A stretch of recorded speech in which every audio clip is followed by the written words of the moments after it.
आप में ओपीएस पर आर पार होने वाली है? क्या विपक्ष के बाद अब बीजेपी भी इस मुद्दे पर फोकस कर रही है? दरअसल ये मामला उठा कैसे? यूपी की योगी सरकार ने ओपीएस को लेकर एक बड़ा फैसला किया। योगी सरकार ने एक आदेश जारी कर प्रदेश में न्यायिक अधिकारियों और जजों को पुरानी पेंशन की सौगात दी है। पेंशन, पारिवारिक पेंशन और ग्रेच्युटी देने का फैसला किया है और इसीलिए 24 में अब ओपीएस पर ही आर पार होगी। ये तमाम वो सवाल हैं जिस पर आगे विश्लेषण करेंगे, बहस करेंगे, चर्चा करेंगे। लेकिन उससे पहले किस तरह की प्रतिक्रियाएं, बयान सामने आए हैं, पहले उस पर नजर डालिए। आपका दर्द हम समझते हैं, कर्मचारियों का दर्द हम समझते हैं। आप देखिए इन्होंने क्या नहीं किया। आर्मी में भी इन्होंने 4 साल का वो कर दिया है। तो हम कह रहे हैं कि सरकारी कर्मचारी सारे सुन लें, पुरानी पेंशन लागू होगी। पेंशन बहाली पर दिल्ली के मुख्यमंत्री अरविंद केजरीवाल का बयान आया है। ओपीएस यानी ओल्ड पेंशन स्कीम को वापस लागू करने का समर्थन किया है अरविंद केजरीवाल। ईपीएस 95 पेंशन धारकों की हुई बल्ले बल्ले 25 लाख। ईपीएस 95 पेंशन भोग के लिए बहुत ही अच्छी मोदी सरकार की तरफ से घोषणा हुई है। इस तरह की ताज़ा बड़ी अपडेट आ रही है। अगर आप भी उनके अंदर आते हैं तो आपकी पेंशन में बहुत बड़ा इजाफा होने वाला है। तो मोदी सरकार ने आज लाइव आकर के ईपीएस 95 पेंशन धारकों की पेंशन बढ़ोतरी को लेकर बहुत बड़े ऐलान किए हैं। साथ ही मोदी सरकार ने पेंशन धारकों को संबोधित करते हुए पेंशन को लेकर बहुत बड़े बदलाव जारी किए हैं कि चुनावों से पहले आप सभी को पेंशन में बढ़ोतरी मिलेगी। तो कौन कौन सी आपकी पेंशन को लेकर मोदी सरकार ने घोषणा की है। साथ में 25 लाख ईपीएस के जो पेंशन धारक है उनको कितनी पेंशन मिलेगी और उनकी पेंशन में कितनी बढ़ोतरी की जाएगी और उन्हें साथ में कौन सी यानी कि साथ में सुविधाएं दी जाएगी, उनके बारे में भी विस्तार से आपको इस वीडियो के अंदर जानकारी बताने वाले हैं।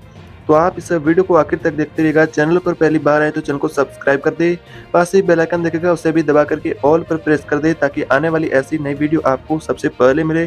तो आपकी दो यानी कि पेंशन और ओपीएस है, जो आपकी ईपीएस पेंशन है और ओपीएस को लेकर मोदी सरकार ने जो ऐलान किया उसके बारे में पूरी विस्तार से आपको जानकारी बताएंगे। तो वीडियो अंत तक देखते रहिएगा। अगर आप भी एक ईपीएस के पेंशन धारक है या फिर ओपीएस के पेंशन धारक है तो आपके लिए बता दिया जाए कि मोदी सरकार ने 2 नई घोषणा की है जो कि ओपीएस पेंशन धारक चाहते हैं कि लेना। उनकी जो वर्तमान में एनपीएस पेंशन मिलती है उसमें कुछ बदलाव को लेकर मोदी सरकार ने ऐलान किया है और आपकी ईपीएस में मिनिमम पेंशन बढ़ोतरी को लेकर जो पेंशन धारक मांग कर रहे थे उनकी ईपीएस पेंशन को लेकर भी बदलाव को लेकर मोदी सरकार ने पेंशन धारकों को बहुत बड़ा शानदार तोहफा दिया है कि 9,000 रुपये की मिनिमम पेंशन मिलेगी।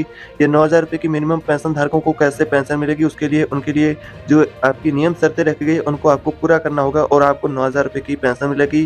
पहले ईपीएफओ ने मोदी सरकार के आदेश के बाद एक नया सर्कुलर जारी करके बताया कि कैसे पेंशन धारक है उनको कितनी पेंशन मिलेगी, 9,000 रुपये प्लस डीए की पेंशन कितने पेंशन धारकों को मिलेगी, उसको लेकर भी ताज़ा जानकारी आ रही है।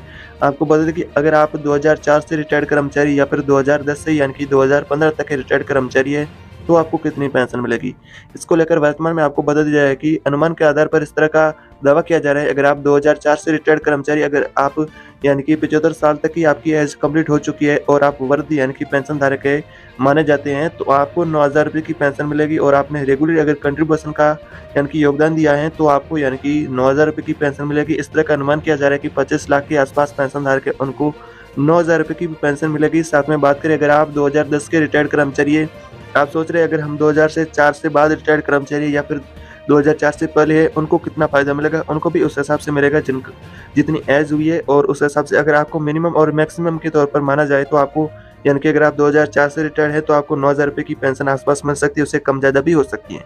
और बात करें अगर आप 2010 के रिटायर्ड कर्मचारी है तो आपको कितनी पेंशन मिलेगी, अगर आप 2009 के हो सकती है, 2008 के हो सकते हैं, वो आपके ऊपर डिपेंड करेगा कि आपकी यानी कि 10 यानी कि जो आपका साल का रेगुलर कंट्रीब्यूशन कंप्लीट हुआ है तो आपको जरूर पेंशन बढ़ोतरी का फायदा मिलेगा। लेकिन आपकी एज भी यहाँ पर आपका मायने रखने वाली है कितना आपको पेंशन दिया जाएगा।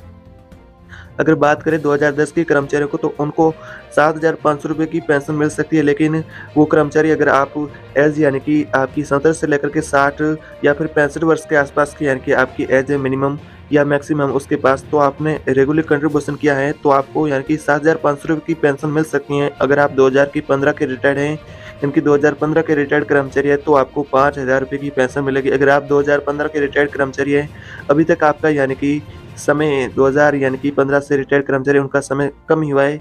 अगर आपने 4 या 5 साल का समय हो चुका है रिटायर्ड के कर्मचारियों को, अगर आप लगभग यानी कि 65 वर्ष की हो चुके हैं तो आपको 7,500 रुपये की पेंशन मिलेगी। अगर आपने अभी तक यानी कि 60 वर्ष से यानी कि रेगुलर हो चुकी है, अगर 61 या 62 वर्ष की आप एज है तो उस हिसाब से आपको कम ज़्यादा पेंशन मिलेगी। अगर आपको मिनिमम और मैक्सिमम के तौर पर माना जाए तो आपको 5,000 रुपये से कम ज़्यादा पेंशन भी मिल जाएगी। यानी कि इस तरह की आपकी एज के हिसाब से आपको पेंशन दिया जाएगा।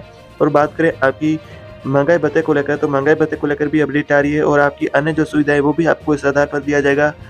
अन्य सुविधाओं में से फ्री में मेडिकल की सुविधा सभी पेंशन धारकों को मिलेगी और बाकी सुविधाएं हायर पेंशन की, और जो पेंशन धारक है जो डीए की बढ़ोतरी चाहते हैं उनको उस हिसाब से यानी कि उनका एज और उनका जो कंट्रीब्यूशन के आधार पर फायदा मिलेगा, लेकिन फ्री में मेडिकल की सुविधा सभी पेंशन धारकों को दी जाएगी। तो सुप्रीम कोर्ट का एक आपकी पेंशन को लेकर लेटेस्ट अपडेट आ रहा है, एक नोटिस जारी हुआ है जिसके अनुसार इस तरह का दावा किया जा रहा है कि सुप्रीम कोर्ट के न्यायाधीशों का आपकी पेंशन को लेकर एक बड़ा फैसला हुआ है और सीबीटी ने भी फाइनली पेंशन को लेकर फैसला सुनाया है कि जो यानी कि ये अनुमान के आधार पर जो पेंशन को लेकर हम आपको ये जानकारी बता रहे हैं इस अनुसार आपको पेंशन मिल जाएगी, लेकिन अभी तक इसको लेकर क्लियर ही फैसला नहीं हुआ है, ये अभी तक विचाराधीन फैसला है। मीडिया रिपोर्ट के अनुसार इस तरह का नोटिस के अंदर दावा किया जा रहा है कि इस नोटिस के मुताबिक जो पेंशन धारक है उनको पेंशन मिलेगी। तो वर्तमान में अभी तक सुप्रीम कोर्ट ने इस तरह की कोई ऑफिशियल घोषणा नहीं की है और न ही सरकार ने इसको लेकर कोई ऑफिशियल पुष्टि की है। यह मीडिया रिपोर्ट के अनुसार इस तरह का दावा किया जा रहा है अनुमान के आधार पर कि आपको इतनी पेंशन इस तरह मिल जाएगी, लेकिन अभी तक सरकार ने इसको लेकर फाइनली कोई फैसला नहीं किया, नहीं तो सुप्रीम कोर्ट ने इसको लेकर ऑफिशियल जानकारी नहीं जारी की। लेकिन यह सुप्रीम कोर्ट के अंदर विचाराधीन फैसला है जिसके बाद आपको बता दिया जाए कि जल्द इसको लेकर आपको बड़ा इजाफा पेंशन में देखने को मिलेगा। तो इस तरह की फिलहाल आपके लिए पेंशन से जुड़ी बहुत अच्छी अपडेट आ रही है। बात करें महंगाई भत्ते को लेकर, तो महंगाई भत्ते का आपका ऐलान है बढ़ोतरी का दशहरा से पहले किया जा सकता है। इस तरह का अनुमान है कि कुछ मीडिया रिपोर्ट के अनुसार ऐसा दावा किया जा रहा है कि आपकी महंगाई भत्ते में 4% की बढ़ोतरी हो सकती है और आपको 46% महंगाई भत्ता भी मिल जाएगा। तो आपके लिए फिलहाल इस तरह की अपडेट आ रही है। बात करें ओपीएस को लेकर, तो ओपीएस वर्तमान अभी तक कुछ राज्यों के अंदर बहाल किया गया है और कुछ राज्य के कर्मचारी चाहते हैं कि ओपीएस को बहाल किया जाए। तो कुछ राज्यों में से बात करें, राजस्थान है, पंजाब सरकार है, हरियाणा सरकार है, पंजाब सरकार के बाद यानी कि हिमाचल प्रदेश है और झारखंड है। कई राज्यों ने यानी कि ओपीएस को बहाल किया जाए, जो कांग्रेस सरकार है उन्होंने जो ओपीएस का पहले चुनाव से पहले लोकसभा के जो चुनाव है वर्तमान में जो चुनाव चल रहे हैं उन चुनावों के मुताबिक उन्हें यानी कि जो उसके राज्य के कर्मचारी उनको अच्छा यानी कि लुभावना वादा करते हुए उनका वादा निभाते हुए ओपीएस बहाल किया है। तो कुछ राज्यों के अंदर अभी ओपीएस को बहाल नहीं किया जा रहा है, वहाँ लोकसभा के जो चुनाव है वो चल रहे हैं, जिसको देखते हुए यानी कि आप सभी को अच्छा फायदा देखने को मिलेगा। ओपीएस को भी बहाली कुछ राज्यों के अंदर की जा सकती है। कर्मचारी काफी लंबे समय से विरोध प्रदर्शन कर रहे हैं, ऐसे में आपकी ओपीएस को भी कुछ राज्यों के अंदर बहाल किया जा सकता है। मध्य प्रदेश है, एमपी के अंदर भी आपका ओपीएस को जल्द बहाल किया जा सकता है। जो कि विपक्षी पार्टी है उनको बड़ा हथियार मिल चुका है ओपीएस, जिसको देखते हुए आपको अच्छा पेंशन धारकों को फायदा मिलने वाला है। जो केंद्रीय कर्मचारी उनको अच्छा ही फायदा मिलेगा। तो वर्तमान में अभी तक ओपीएस को लेकर जो उन राज्यों ने ओपीएस बहाल किया है, लेकिन बाकी कुछ राज्य जो ओपीएस बहाल करने को लेकर उनके राज्य के जो कर्मचारी काफी लंबे समय से इंतजार कर रहे हैं और आंदोलन कर रहे हैं, जिसको देखते हुए जल्द आपको इसमें बड़ा इजाफा देखने को मिलेगा महंगाई भत्ते में और ओपीएस की भी बहाली जल्द मिलेगी। राज्यों में विधायक की पेंशन करीब 35,000 रुपए, इसी तरह सांसद का वेतन करीब 2.5 लाख और पेंशन 25,000। ऐसे में अगर कोई विधायक सांसद भी बन जाता है तो उसे विधायक और सांसद दोनों रैंक की जो पेंशन है वो दोनों पदों की डबल पेंशन मिलती है। ऐसा क्यों? ऐसे में नेताओं को कार्यकाल समाप्त होने के बाद भी 2 पेंशन दी जाती है।